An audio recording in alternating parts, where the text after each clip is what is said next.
Hello students, how are you all? Today we will study about double decomposition reaction. अब तक हमने देखो याद कराता रहता हूँ मैं डेली।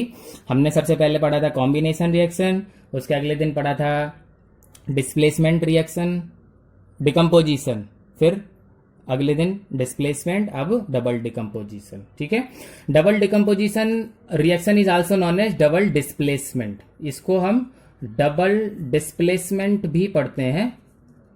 ठीक है, but in your book it is written as double decomposition, तो कोई बात नहीं, हम डबल डिकम्पोजिशन नाम से ही पढ़ेंगे। ठीक है, एक ही बात है, बट डबल डिस्प्लेसमेंट या double decomposition. Okay, now comes to the point, that is what is double decomposition reaction, है क्या, what is this.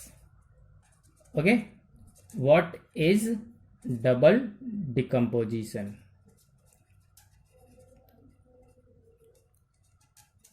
Okay, so a reaction, a chemical reaction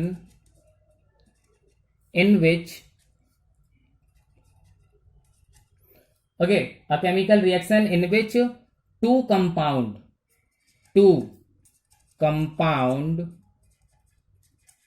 okay, break, टूटते हैं या फिर उसको बोलते हैं डिकम्पोज,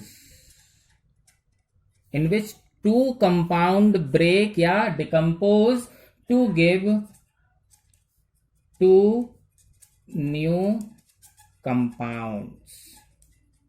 ठीक है, याद करिए डिकम्पोजिशन रिएक्शन में क्या था, एक कंपाउंड ब्रेक इनटू टू और मोर कंपाउंड, उसमें हमने यही पढ़ा था वन कंपाउंड डिकम्पोज। यहाँ इसीलिए इसका नाम डबल डिकम्पोजिशन है, क्यों, क्योंकि यहाँ टू कंपाउंड्स ब्रेक होते हैं और दो नए कंपाउंड बनते हैं। अंडरस्टैंड, समझ आ गई बात। इसलिए why it is called double decomposition, क्योंकि यहाँ टू कंपाउंड ब्रेक होते हैं और दो ही नए कंपाउंड बनते हैं। ठीक है, कैसे रिप्रेजेंट करते हैं, तो इट इज रिप्रेजेंटेड एज, कैसे रिप्रेजेंट करते हैं, जैसे for example A B plus C D, ये दो कंपाउंड हैं ए बी और सी डी।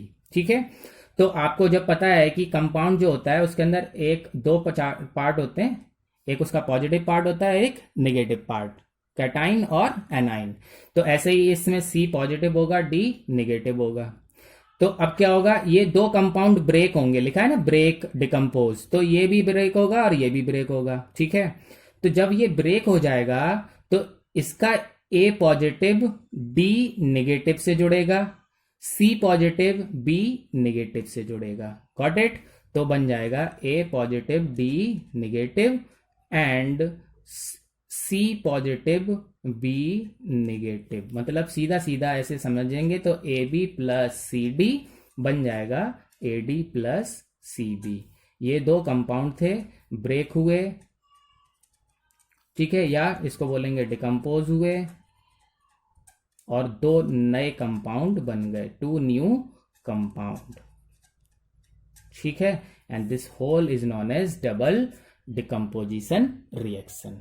समझ गए, इतनी सी बात है। ठीक है, now this double decomposition reaction studied in two ways. एक तो कहलाती है double decomposition precipitation, double decomposition precipitation, और दूसरा कहलाता है डबल डिकम्पोजिशन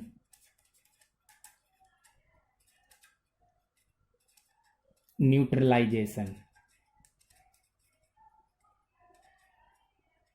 ठीक है, so this double decomposition reaction can be studied. इस डबल डिकम्पोजिशन को हम दो तरह से पढ़ते हैं। पहला पढ़ेंगे डबल डिकम्पोजिशन प्रेसिपिटेशन और दूसरा टाइप है डबल डिकम्पोजिशन न्यूट्रलाइजेशन। ठीक है, दो टाइप्स हैं इसके, तो पहला टाइप पढ़ते हैं। अब क्या टाइप है पहला, डबल डिकम्पोजिशन न्यूट्रलाइजेशन ना प्रेसिपिटेशन। पहला है प्रेसिपिटेशन। ठीक है, तो देखो डबल डिकम्पोजिशन की डेफिनेशन तो पता है, two compound break into breaks and decompose and form two new compound. ये तो डेफिनेशन पता है, अब प्रेसिपिटेशन की डेफिनेशन और इसमें जोड़ देंगे तो नई डेफिनेशन मिल जाएगी उस टाइप्स की। ठीक है, चलो क्या है देखो, अ रिएक्शन बिटवीन टू कंपाउंड, ठीक है, reaction between to compound in their aqueous solution. Aqueous solution मतलब सूखे नहीं, गीले, डिसॉल्विंग सॉल्यूशन मतलब घुला के। दो कंपाउंड जो होंगे डायरेक्ट नहीं लेने, उनके एक्वस सॉल्यूशन बना के लेना है, पानी में घोलने के बाद यूज होंगे। ठीक है, तो इन देयर एक्वस सॉल्यूशन, ठीक है, to give two new compound. यहां तक तो हमें मालूम है, ये तो हमें क्या है, double decomposition.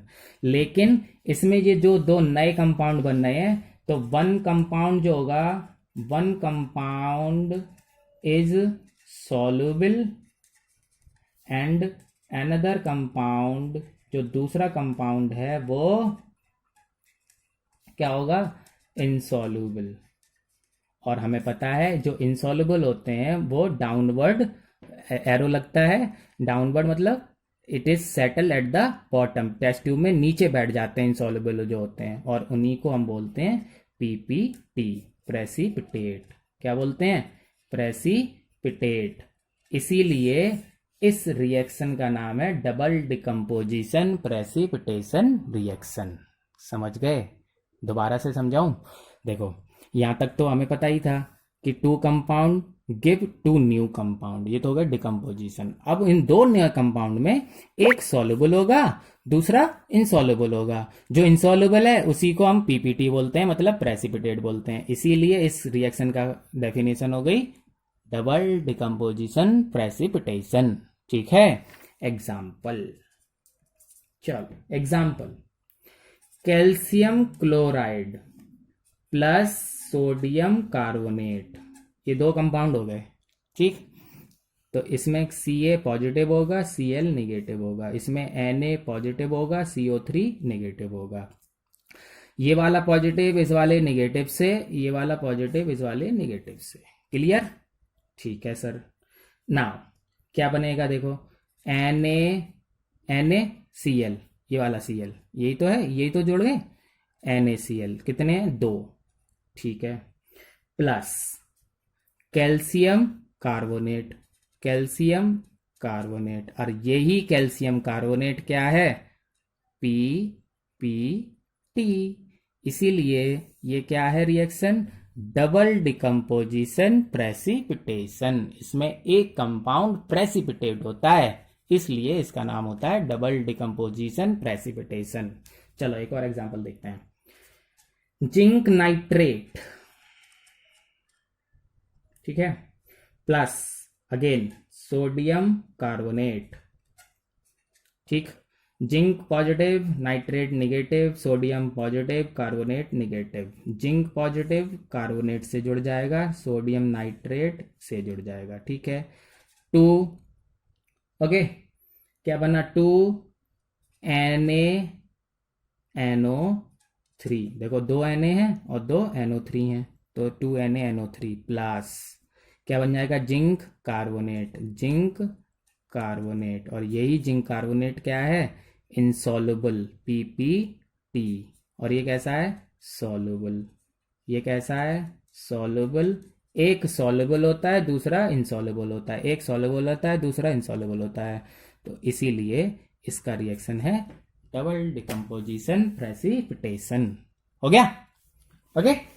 Now uses, use क्या है इसका, क्यों करते हैं, so uses of double decomposition precipitation, short में लिख दिया, ठीक है, प्रेसिपिटेशन, और शॉर्ट में लिख देंगे तो डबल डिकम्पोजिशन PPT। ठीक है, okay, it is use to identify, कहां यूज होता है इसका, identifying the positive radical. Radical कौन होते हैं, आयंस, रेडिकल्स बोलो या फिर बोलो आयंस। तो to identify the positive radicals या positive ions by observing their colour in the reaction. कैसे, देखो Fe2 पॉजिटिव, ये तो आयंस में इधर आयंस लिखूंगा, ठीक है, इधर रिएक्शन करके बताऊंगा। चलो क्या होगा देखना, ये इसके अगर आपको ये Fe2 पॉजिटिव अगर चेक करना है to identify the positive radical ना, तो इस वाले रेडिकल को अगर चेक करना है तो कौन सी रिएक्शन है, देखो उसकी फेरस सल्फेट प्लस NaOH, ठीक है। Fe पॉजिटिव हो गया, SO4 नेगेटिव हो गया, Na पॉजिटिव हो गया, OH नेगेटिव हो गया, Fe से OH, Na से SO4, ठीक है। क्या बन जाएगा, Na2SO4 प्लस क्या हो गया, FeOH का होल ट्वाइस, ठीक है। इसमें ये सॉल्युबल है और ये PPT है, और इस PPT का कलर है ग्रीन। अगर ग्रीन कलर आ गया समझ लो फेरस 2 पॉजिटिव, ठीक है। इतनी बात समझ में आ गई। चलो दूसरा एग्जांपल देखते हैं, Fe3 पॉजिटिव। तो इसके लिए है एग्जांपल FeCl3 प्लस 3NaOH, ठीक है। Fe positive, Cl negative, Na positive, OH negative, Fe से OH, Na से Cl, तो क्या बन जाएगा, है ना, क्या बन जाएगा 3NaCl प्लस यहां बन जाएगा FeOH का होल थ्राइस। ये सॉल्युबल और ये इनसॉल्युबल, मतलब PPT, इसलिए डाउनवर्ड एरो लग जाएगा, इसमें भी डाउनवर्ड एरो लग जाएगा, ठीक है। और इसका कलर होता है रेडिश ब्राउन, समझ गए। अगर ग्रीन कलर आया तो ये है, रेडिश ब्राउन आया तो ये है। अगला Cu2 पॉजिटिव, ठीक है। क्या हो गया sir, CuSO4 plus 3NaOH, Cu positive, SO4 negative, Na positive, OH negative, क्या बन जाएगा Na2SO4 प्लस क्या होगा CuOH का होल ट्वाइस, ये सॉल्युबल, ये PPT, ठीक है। और इसका कलर होगा पेल ब्लू, ब्लू कलर आएगा, ब्लू कलर आएगा तो कॉपर आयन, ठीक है, ठीक, ओके। Zn2 पॉजिटिव चेक करना है, ZnSO4 प्लस 2NaOH, क्या होगा Zn नेगेटिव पॉजिटिव नेगेटिव, ये इसके साथ, ये इसके साथ, Na2SO4, ये तो सॉल्युबल है ही, देखो सॉल्युबल है, ये सब में बन रहा है, यहाँ पे भी सॉल्युबल है, ठीक है। इनसॉल्युबल क्या बनेगा, प्लस ZnOH का whole twice, this is PPT insoluble, और इसका कलर होगा वाइट, समझ गए। तो क्या था ये, identifying the positive radicals by observing their colour in the reaction. और इस तरह से हम यूज करके इस डबल डिकम्पोजिशन प्रेसिपिटेशन रिएक्शन का यूज करके we can observing the colour and identify the radicals, ठीक है। चलो एक और बचा है Pv2 positive, lead nitrate, okay, plus NaOH, ये पॉजिटिव, ये नेगेटिव, ये पॉजिटिव, ये नेगेटिव, ये इसके साथ, ये इसके साथ, ठीक है। क्या बन जाएगा Na2SO4, ये तो सॉल्युबल है ही, ठीक है। दूसरा क्या बन रहा है PbOH का होल ट्वाइस, और इसका कलर कैसा है, वाइट, चॉक वाइट, जैसी चॉक होती है चॉक कलर वाइट होता है, तो ये भी वाइट कलर। अगर ये कलर आता है तो लेड, सिंपल वाइट आता है तो जिंक, पेल ब्लू आता है तो कॉपर, रेडिश ब्राउन आता है तो Fe3 पॉजिटिव, और अगर ग्रीन आता है तो Fe2 पॉजिटिव, सिंपल सा है। तो क्वेश्चन में भी आस्क लाइक कि give a balance chemical reaction to identify the colour, है ना, to identify the positive ion by their colours. तो इनमें से कोई एक दो रिएक्शन आपको याद करनी है so that you can give the answers of that question. ठीक है, उस आंसर को देने के लिए आपको एक या दो इक्वेशन पता होनी चाहिए। ये था डबल डिकम्पोजिशन प्रेसिपिटेशन। अब हम पढ़ रहे हैं उसका दूसरा टाइप। दूसरा टाइप क्या पढ़ा था हमने? Double decomposition neutralisation. ठीक है, डबल डिकम्पोजिशन न्यूट्रलाइजेशन। ठीक है, तो इसकी डेफिनेशन क्या होगी? इसमें क्या होगा? डेफिनेशन डिफरेंट है क्योंकि रिएक्शन का तरीका अलग है, न्यूट्रलाइजेशन नाम आ गया ना। तो यहां होगा रिएक्शन, ठीक है, ओके। तो reaction between to compound, okay, वो दो कंपाउंड क्या होंगे? एक होगा एसिड, दूसरा होगा बेस। ठीक है, and form two new compound. तो वो दो कंपाउंड में एक सॉल्ट होगा और एक वाटर होगा, समझ गए? And this is called double decomposition neutralisation reaction. A reaction between two compounds to give two new compounds. तो दो कंपाउंड में जिनमें रिएक्शन हुआ वो थे एसिड और बेस, और जो दो नए कंपाउंड बने वो हैं सॉल्ट एंड वाटर। तो सिंपली इसको हम ऐसे लिख सकते हैं, acid plus base forms salts plus water. This reaction is called neutralization reaction. ठीक है ना? चलो एग्जाम्पल देखते हैं। Examples, okay. तो एग्जाम्पल में इसके है, एक तो ले रहे हैं इनसॉल्युबल बेस। दो तरह से कर सकते हैं इसको, एक होता है इनसॉल्युबल बेस और दूसरा तरीका होगा सॉल्युबल बेस का। तो एक एग्जांपल इनसॉल्युबल बेस का देखते हैं। तो एक हो गया H2SO4 प्लस CuO। ठीक है, ये क्या है? एसिड।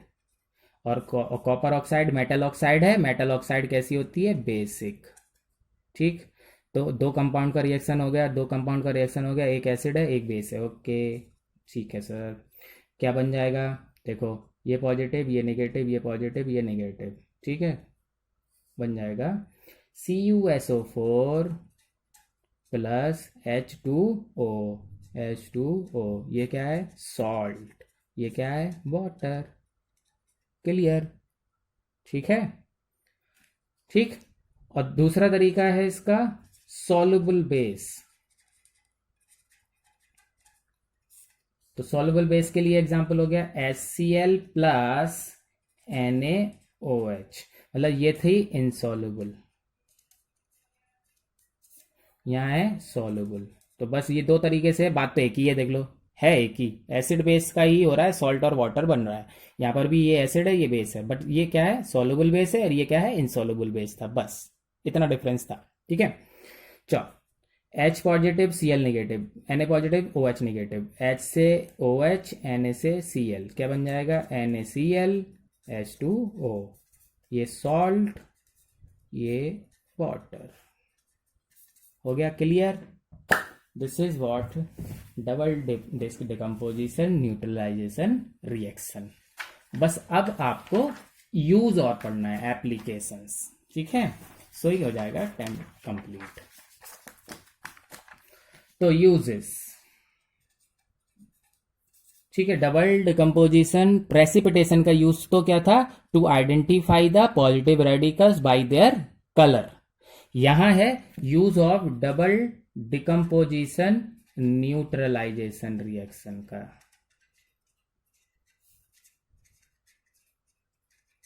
किसका यूज पढ़ रहे हैं? डबल डिकम्पोजिशन न्यूट्रलाइजेशन रिएक्शन के यूज पढ़ रहे हैं। तो पहला यूज है, आपको देखो बहुत बार क्या होता है कि जो बी होती है या वास्प होती है लो वाली, जब वो स्टिंग कर देती है तो वहां पर बहुत इचिंग होती है, इरिटेशन होती है, जलन मचती है ना? It is just because of what, acid. वो एक एसिड इंजेक्ट कर देती है, फॉर्मिक एसिड, समझ गए। ठीक है, जब भी कोई मधुमक्खी या कोई और मक्खी काट लेती है तो एक एसिड इंजेक्ट कर देती है बॉडी के अंदर, और बहुत तेज जलन मचती है। तो बहुत सारे लोग क्या करते हैं, चाबी घिस ली, डीजल लगा के घिस लिया, पता नहीं क्या क्या यूज करते हैं। No, this is not the way. आपको क्या करना है, एसिड है ना, तो एसिड को न्यूट्रलाइज कैसे करेंगे, बेस से। अभी तो पढ़ा हमने रिएक्शन में। तो आप क्या करो, एक बेकिंग पाउडर होता है जो खाने का सोडा होता है घर में, उसकी एक चुटकी लो, जहां काटा है, जहां डंक मारा है वहां पर रख के उसको रब कर लो अच्छे से, बस न्यूट्रलाइज हो जाएगा और आपकी जलन खत्म हो जाएगी। That is the use. तो अब मैं कैसे लिख रहा हूं ये देख लीजिए। स्टिंग मतलब कांटा, ठीक है, स्टिंग ऑफ बी या बास, बर्रैया, मधुमक्खी या बर्रैया, ठीक है, इज एसिडिक। कैसा होता है, एसिडिक। क्यों होता है, फॉर्मिक एसिड होता है उसके अंदर, समझ गए। क्यों एसिडिक है, क्योंकि उसके अंदर एक एसिड होता है, फॉर्मिक एसिड, ठीक है।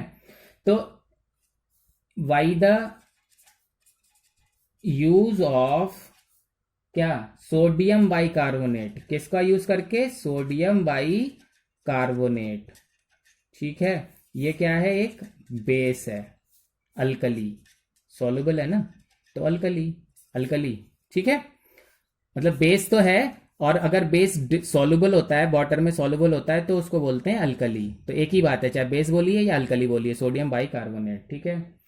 अब क्या होगा, ये ये बेस इस एसिड को न्यूट्रलाइज कर देगा, तो it can be, so by the use of sodium bicarbonate, है ना,